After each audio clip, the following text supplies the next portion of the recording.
जय शिव शंकर। मैं हूं शैली लांबा और आप सब देख रहे हैं असी अमृतसर। ये 12 ज्योतिर्लिंगों में सर्वोच्च केदारनाथ धाम की अनोखी कहानी है। कहते हैं कि केदारेश्वर ज्योतिर्लिंग के प्राचीन मंदिर का निर्माण पांडवों ने करवाया था।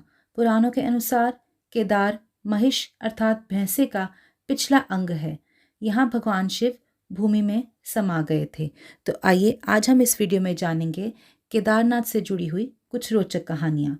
स्कंद पुराण में भगवान शंकर माता पार्वती से कहते हैं, हे प्राणेश्वरी, ये क्षेत्र उतना ही प्राचीन है जितना कि मैं हूँ। मैंने इसी स्थान पर सृष्टि की रचना के लिए ब्रह्मा के रूप में पर ब्रह्मत्व को प्राप्त किया। तभी से ये स्थान मेरा चिर परिचित आवास है। ये केदारखंड मेरा चिर निवास होने के कारण भूस्वर्ग के समान है। पुराण कथा के अनुसार हिमालय के केदार रिंग पर भगवान विष्णु के अवतार महातपस्वी नर और नारायण ऋषि तपस्या करते थे। उनकी आराधना से प्रसन्न होकर भगवान शंकर प्रकट हुए और उनके प्रार्थनानुसार ज्योतिर्लिंग के रूप में सदा वास करने का वर प्रदान किया। ये स्थल केदारनाथ पर्वतराज हिमालय के केदार नामक रिंग पर अवस्थित है। महाभारत से जुड़ी एक रोचक कथा केदारनाथ के साथ संबंध रखती है। महाभारत के युद्ध में विजयी होने पर पांडव भ्रातृ हत्या के पाप से मुक्ति पाना चाहते थे। इसके लिए वे भगवान शंकर का आशीर्वाद पाना चाहते थे, लेकिन उन लोगों से रुष्ट होकर भगवान शंकर अंतर्ध्यान होकर केदार में जा बसे। पांडव उनका पीछा करते करते केदार में पहुंच गए।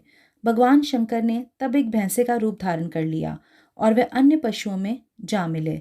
अतः भीम ने अपना विशाल रूप धारण कर 2 पहाड़ों पर पैर फैला दिया।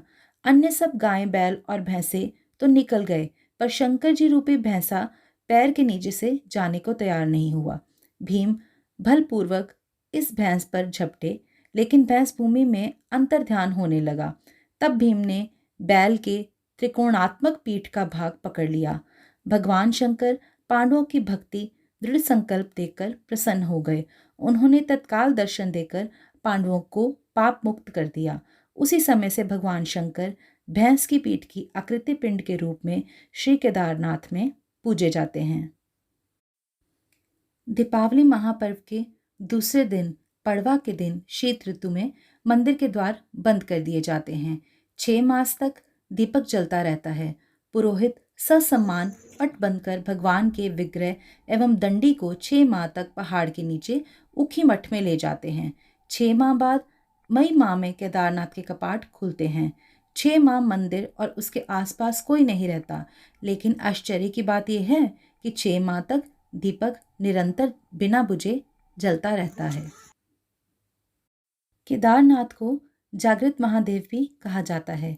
केदारनाथ के दर्शन के लिए भक्त हर साल इंतजार करते हैं।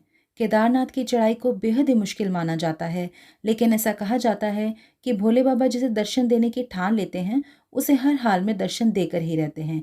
इसी बात से जुड़ी भगवान शिव और उनके भक्त की एक बहुत ही रोचक कहानी है, जिसके कारण केदारनाथ को जागृत महादेव कहा जाने लगा।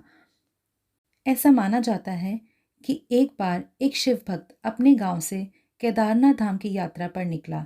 पहले यातायात की इतनी सुविधाएं नहीं थी, तो वो पैदल ही निकल पड़ा। रास्ते में जो भी मिलता उससे केदारनाथ का मार्ग पूछ लेता और मन में भगवान शिव का ध्यान करता रहता।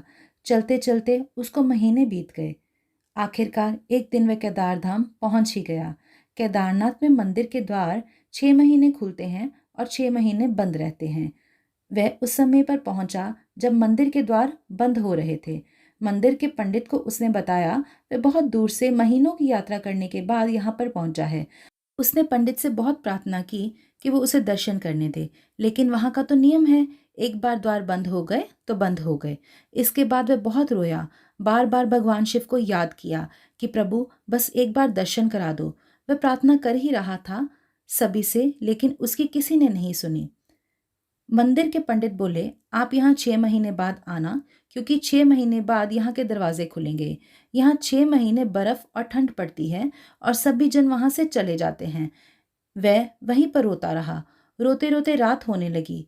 चारों तरफ अंधेरा हो गया, लेकिन उसे विश्वास था कि उसके भोले बाबा शिव उस पर दया करेंगे और उसे दर्शन जरूर देंगे।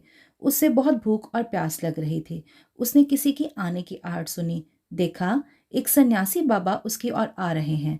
वह सन्यासी बाबा उसके पास आए और पास में बैठ गए।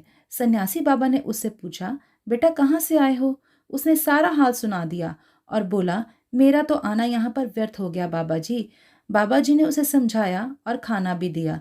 फिर बहुत देर तक बाबा उससे बातें करते रहे। बाबा जी को उस पर दया आ गई। वे बोले, बेटा मुझे लगता है सुबह मंदिर जरूर खुलेगा, तुम दर्शन जरूर करोगे, तो दर्शन करके ही जाना।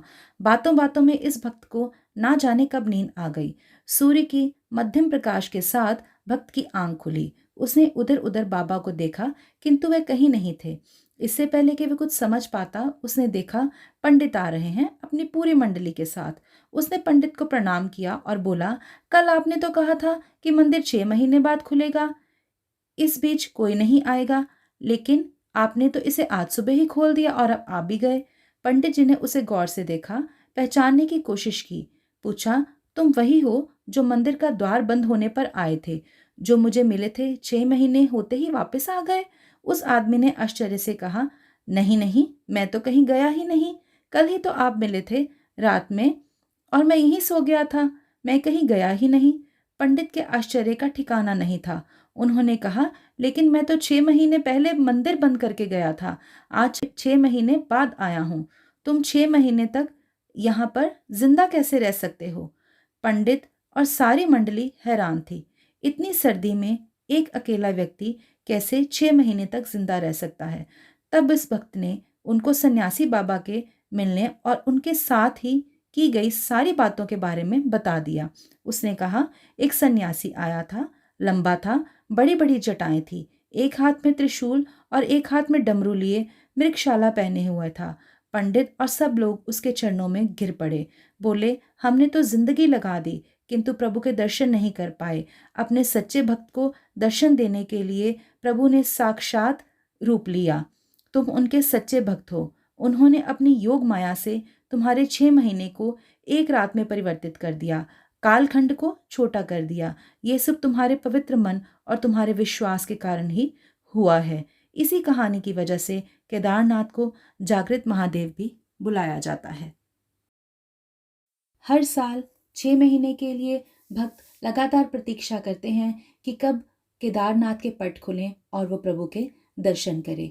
मेरे भोले बाबा हैं ही इतने भोले और सबको प्यार करने वाले कि हर कोई उनके दर्शन करने के लिए ललायित रहता है।